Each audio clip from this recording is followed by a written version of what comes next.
नमस्कार,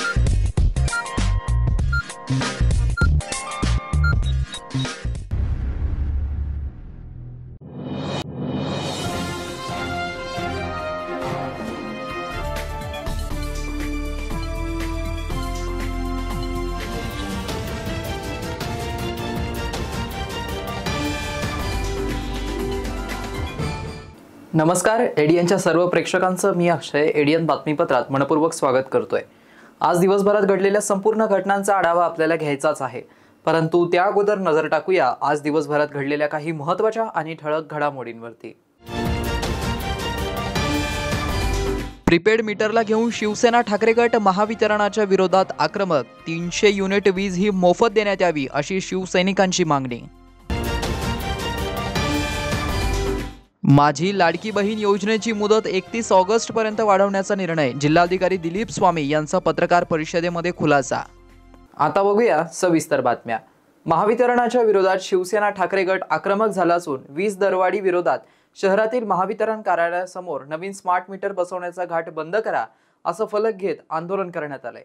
या आंदोलनकर्त्यांशी बातचीत केले आमचे प्रतिनिधी देव राजळे यांनी। नाही, दिल्ली असेल, पंजाब असेल, या ठिकाणी सर्वसामान्य कुटुंबांना 300 युनिट पर्यंत मोफत देण्यात आलेला आहे। या सरकारने पेट्रोल डिझेल एवढी महागाई वाढलेली आहे आणि या महागाई वाढल्यानंतर सुद्धा महाराष्ट्रामध्ये एकमेव राज्य आहे की त्याच्यामध्ये सगळ्यात जास्त युनिटचे पैसे लावले जातात। जवळपास 10 ते 11 रुपये प्रति युनिट या माणसांना द्यावं लागतात आणि सर्वसामान्य माणूस पहिल्याच आर्थिकरित्या कमजोर झालेला आहे, बेरोजगारी वाढलेली आहे, पाणी सगळेच प्रश्न त्याच्यासमोर निर्माण झालेले आहे। त्याच्यामुळे त्यांना फार अडचणी निर्माण होत आहे आणि या अडचणीमुळे या शासनाने 300 युनिट पर्यंत सर्वसामान्य जनतेला, गोरगरीब जनतेला मोफत द्यावं अशी आमची शिवसेनेची मागणी।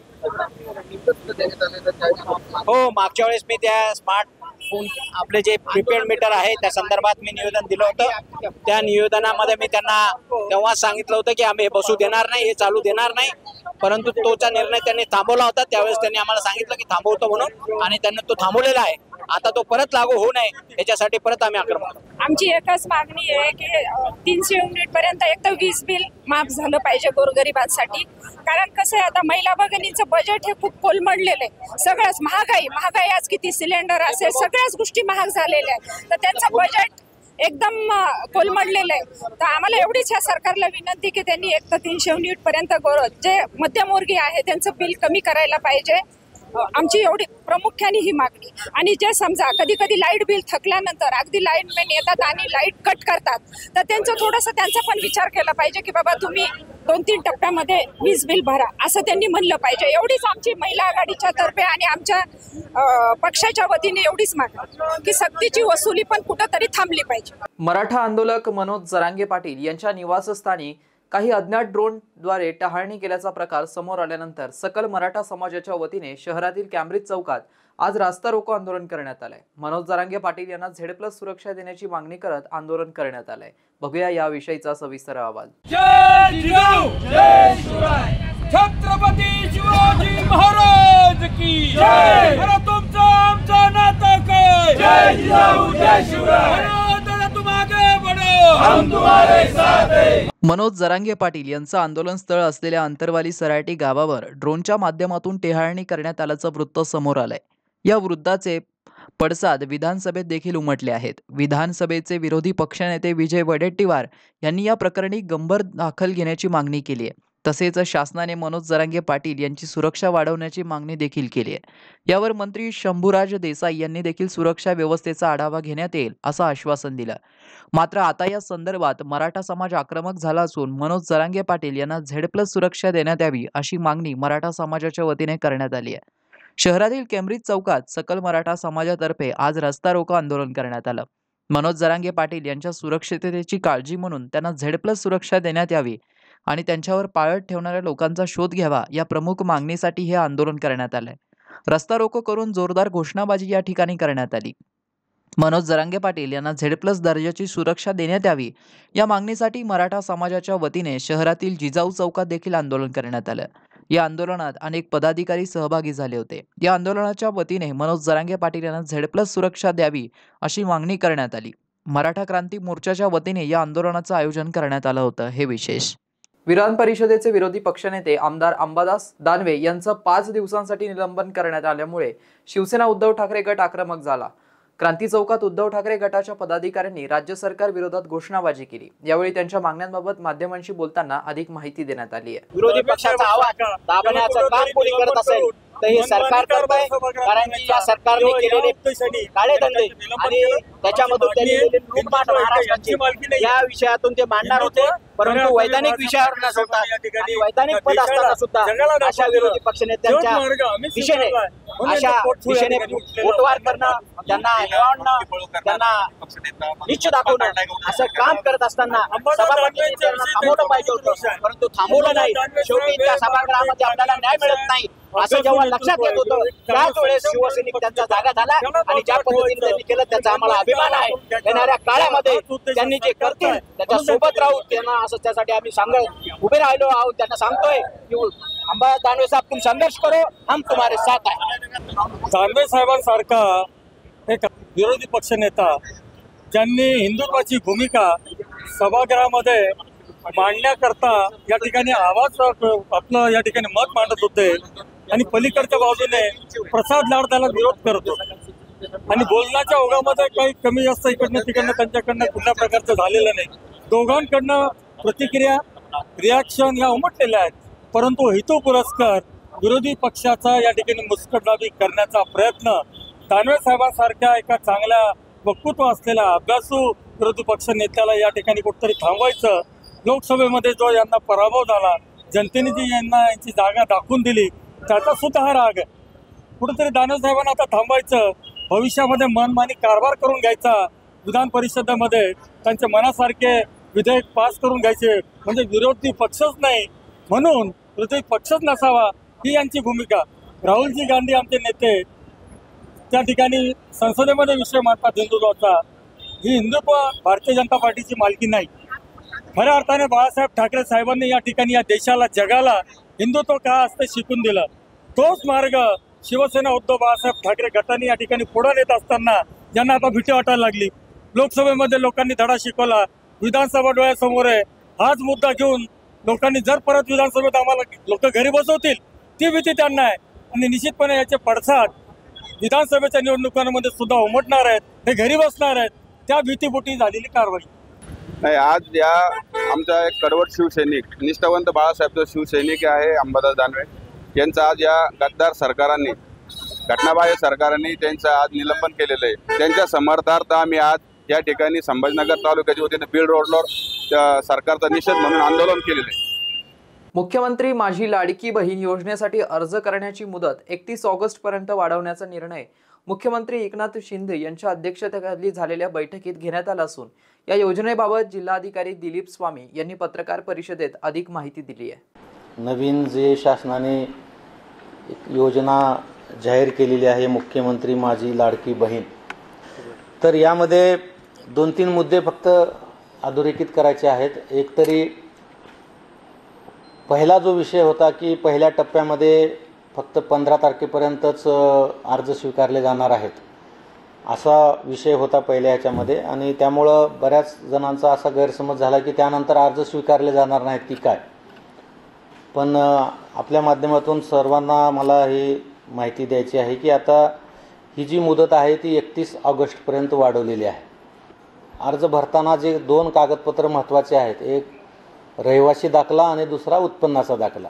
रहिवासी दाखला जे बंधनकारक होता ते रहिवासी दाखल्याच्या ऐवजी इतर जे पुरावे आहेत त्यामध्ये 15 वर्षापूर्वीपासून महाराष्ट्रात राहत असल्या संदर्भामध्ये 2-3 कागदपत्राच्या आधारे जे सिद्ध होते त्याच्यामध्ये त्याने 4 कागदपत्र दिलेले आहेत। एक रेशन कार्ड, मतदार ओळखपत्र, त्याच्यानंतर TC, काही ना काहीतरी शिक्षण झालेलं असतं आणि कुठं ना कुठंतरी कामानिमित्त शाळा सोडल्याचा दाखला त्यांच्याकडे महिलांकडे असतो।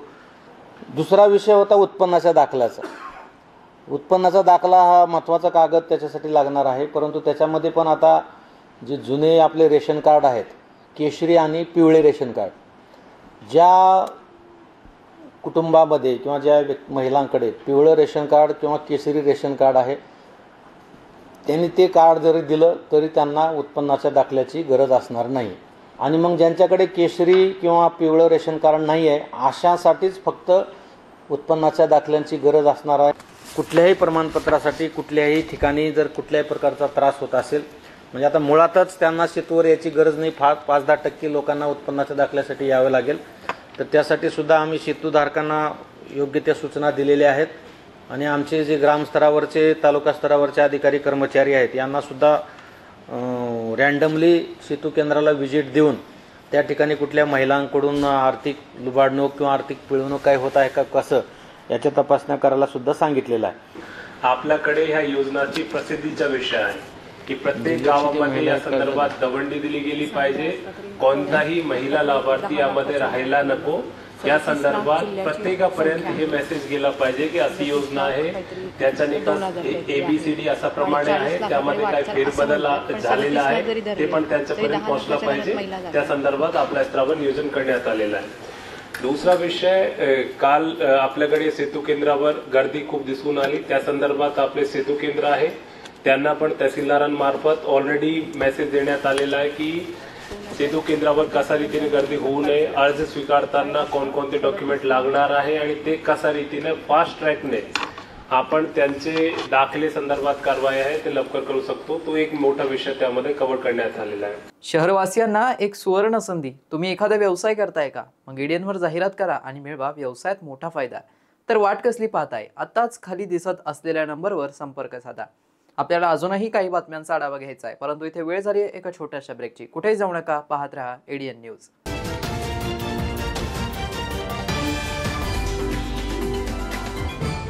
विवेकानंद शिक्षण संस्था संचलित विवेकानंद कला सरदार दलीप सिंग वाणिज्य व विज्ञान महाविद्यालय समर्थनगर छत्रपती संभाजीनगर शासन मान्य अनुदानित महाविद्यालय. शैक्षणिक वर्ष 2024-2025 NEP राष्ट्रीय शैक्षणिक धोरणानुसार प्रवेश प्रक्रिया व नोंदणी चालू आहे. Junior college science, arts, commerce, MCVC, senior college courses, graduation courses, BSc general, microbiology, biotechnology, BCS, BBA, BA, BCom, post graduation courses, MMS, MSc, master of computer application, MA, diploma courses, DBM, DC. आजच आपला प्रवेश निश्चित करा. महाविद्यालयाची वैशिष्ट्ये: college campus सुविधा, स्वतंत्र placement विभाग, क्रीडा विभाग, संगीत विभाग, नाटक विभाग, संगणक प्रयोगशाळा, NSS विभाग, NCC विभाग, लायब्ररी, मोफत पार्किंग सुविधा, सांस्कृतिक उपक्रम. प्रवेशासाठी संपर्क 9604708660, 9405769999, 7972926673. मस्त मास्क पहना रे तूने. Thank you sir. वो जान बचाने के लिए पहनना पड़ता है ना सर. रेडीमेड है या टेलर मेड है? ऑनलाइन ऑर्डर किया है सर. एक और है ना सर. देना. बहुत मस्त लगे आपको. ये ना सर. सर ना भाई, जान बचाने के लिए बाइक चलाते वक्त सिर्फ खोपड़े पे मास्क पहनेगा तो खोपड़े को कौन बचाएगा? समझ गया सर. हेलमेट ऑनलाइन ऑर्डर कर, वरना हमेशा के लिए ऑफलाइन हो सकता है. Okay sir. ये ले. चल हम ये भी ऑनलाइन भर दे. हेलमेट पहने, ट्रैफिक नियमों का पालन करे, जिंदगी के सफर को सुरक्षित रखे.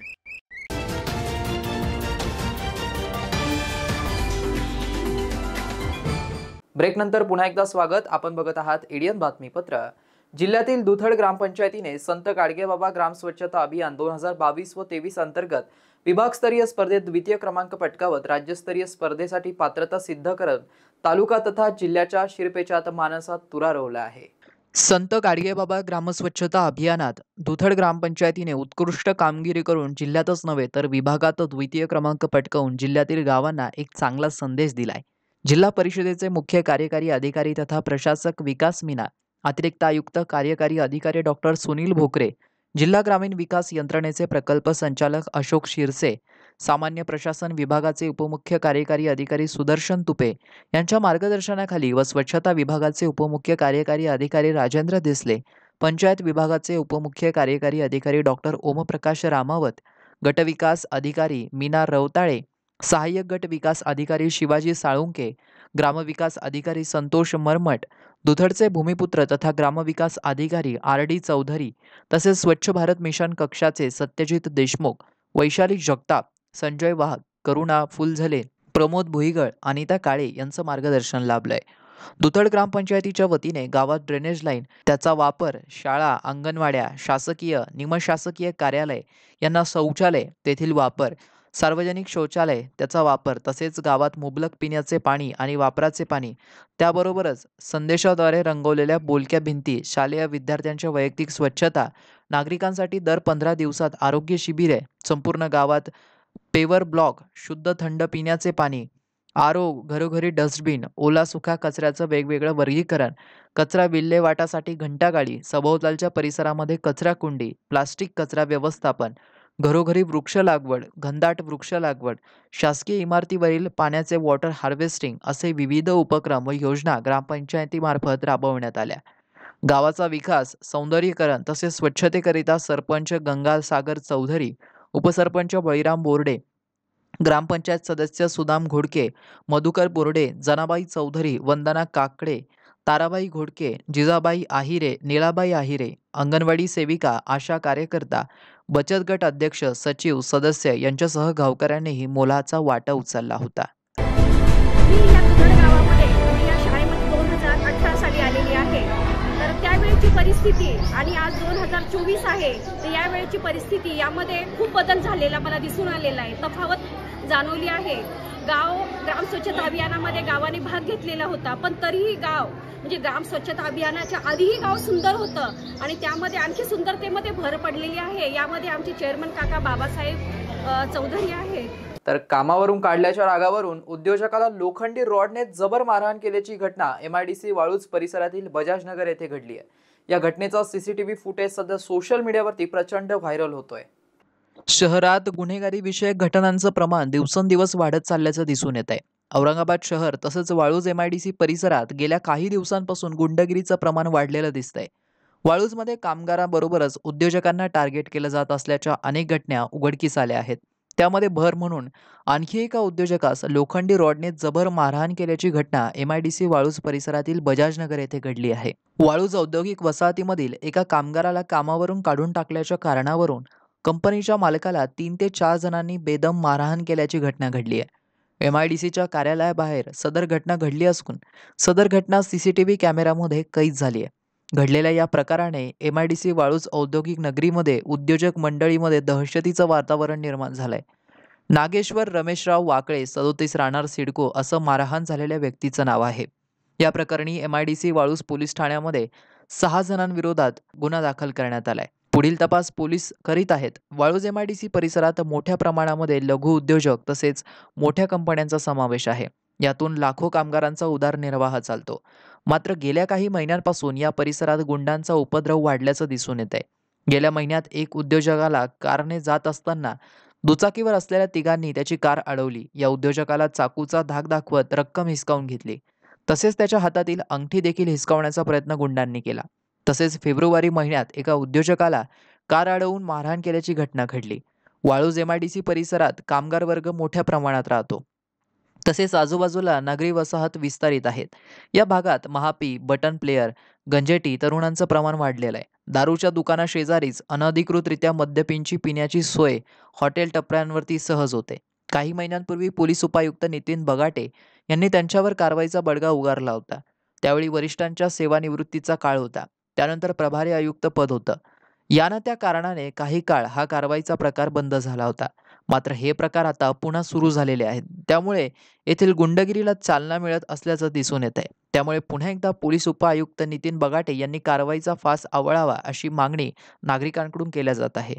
2 धाम यात्रेसाठी सहकुटुंब गेलेल्या हनुमाननगरमधील मंडप व्यावसायिकाचे घर सोमवारी मध्यरात्री 2च्या सुमारास फोडून तब्बल 75.6 तोळे सोने, 11 लाख रुपये रोख, LED TV असा ऐवज चोरट्यांनी लंपास केलाय. हनुमान चौकाच्या मध्यवर्ती भागात अमित मनोहर शिंदे यांचं 2 मजली घर आहे. त्यांचा मंडप डेकोरेशन आणि साऊंड सिस्टीमचा व्यवसाय आहे. ते आई, पत्नी आणि कुटुंबियांसह 22 जून रोजी 2 धामच्या यात्रेला गेले होते. हनुमाननगर चौकात मुख्य रस्त्यालगत घर असल्याने खालच्या मजल्यावर त्यांचं दुकान देखील आहे. सोमवारी मध्यरात्री 2च्या सुमारास दुचाकीवर 3 जण आले. त्यातील एक जण दुचाकी सुरूच ठेवून खालीच थांबला होता. दोघे शिंदे यांच्या शेजारी असलेल्या घरातील लोखंडी जिन्यातून त्यांच्या पहिल्या मजल्यावरील व्हरांड्यात गेले. त्यांनी वरच्या खोलीच्या दाराचा कोंडा तोडून आतमध्ये प्रवेश केला. तेथून त्यांनी दागिने, रोख रक्कम, LED आणि खालच्या मजल्यावर असलेल्या खोल्यांमधून दागिने असं 75.6 तोळ्यांचे दागिने आणि 11.18 लाख रोख रक्कम बॅगेत भरून पोबारा केला. सध्याच्या भावानुसार या दागिन्यांची किंमत सुमारे 55 लाख रुपये इतकी आहे. या दागिन्यांसह अर्धा किलो चांदी व TV मिळून सुमारे 67 लाखांचा ऐवज चोरीला गेलाय. घटनेची माहिती मिळाल्यानंतर पोलिसांचं पथक घटनास्थळी पोहोचलं. सोबत ठसे तज्ज्ञही होते. सोबत दारू पिल्यानंतर झोपी गेलेल्या मित्राच्या अंगावर पेट्रोल टाकून जिवंत जाळण्याचा प्रकार सोमवारी शंभूनगर परिसरामध्ये मंगळवारी रात्री घडलाय. या घटनेने परिसरात एकच खळबळ उडाली आहे. जवाहरनगर पोलिसांनी गुन्हे शाखेच्या मदतीने रात्रीच आरोपीच्या मुसक्या आवळल्या. जखमी महिपाल सिंग हा युवक याच परिसरात राहतोय. तो मिळेल ते खातो आणि रस्त्यावरच झोपतो. मंगळवारी रात्री 8 वाजेच्या सुमारास त्याच्या ओळखीचा आरोपी आदिल शेख त्याच्यासोबत होता. आदिला गुन्हेगारी प्रवृत्तीचा आहे. रात्री 8:30 वाजेच्या सुमारास त्यांनी चौकातच रस्त्याच्या कडेला बसून दारू पिली. त्यावेळी दोघांमध्ये किरकोळ वाद झाला होता. जवळपास तासभर दोघेही सोबत दारू पिले. त्यानंतर महिपाल सिंग तिथेच आडवा झाला. आरोपी आदिल तिथून निघून गेला. रात्री 10:30 वाजेच्या सुमारास आरोपी पुन्हा महिपाल सिंग याच्याकडे आला. त्यावेळी त्याच्यासोबत आणखीन एक सहकारी होता. दोघांनी सोबत आणलेलं पेट्रोल महिपालच्या अंगावर टाकून पेटवून दिलं. महिपाल जीवाच्या आक्कंताने ओरडू लागला. हा गोंधळ ऐकून आजूबाजूचे रहिवासी धावतच आले. त्यांनी आगीच्या ज्वालांनी वेढलेल्या महिपाल याला मदत केली. या घटनेत महिपाल गंभीर जखमी झाला होता. दरम्यान घटनेची माहिती मिळताच जवाहरनगर पोलीस ठाण्याचे पोलीस निरीक्षक सुभाष बंडगर यांनी सहकाऱ्यांसह घटनास्थळी धाव घेतली. आरोपी सराईत गुन्हेगार असल्याने तात्काळ गुन्हे शाखेला कळवण्यात आलं. DB पथकाचे गजेंद्र शिंगाणे, संदीप क्षीरसागर, द्रोण पवार, महिला पोलीस निरीक्षक पाटील यांच्यासह गुन्हे शाखेचे PSI विशाल बोडके, हवालदार मनगाटे यांनी पोलीस निरीक्षक संदीप गुरमे यांच्या मार्गदर्शनाखाली रात्री उशिरा गुन्हे शाखेने आरोपी आदिल याला बेड्या ठोकल्या. शेवटी पुन्हा एकदा नजर टाकूया आज दिवसभरात घडलेल्या काही महत्त्वाच्या आणि ठळक घडामोडींवरती. प्रीपेड मीटरला घेऊन शिवसेना ठाकरे गट महावितरणाच्या विरोधात आक्रमक. 300 युनिट वीज ही मोफत देण्यात यावी अशी शिवसैनिकांची मागणी. माझी लाडकी बहीण योजनेची मुदत 31 ऑगस्ट पर्यंत वाढवण्याचा निर्णय. जिल्हाधिकारी दिलीप स्वामी यांचा पत्रकार परिषदेमध्ये खुलासा. आणि याबरोबरच हे बातमीपत्र इथेच संपलं. पुन्हा भेटूया पुढील बातमीपत्रात. तोपर्यंत पाहत रहा आपल्या हक्काचं बातमीपत्र ADN न्यूज.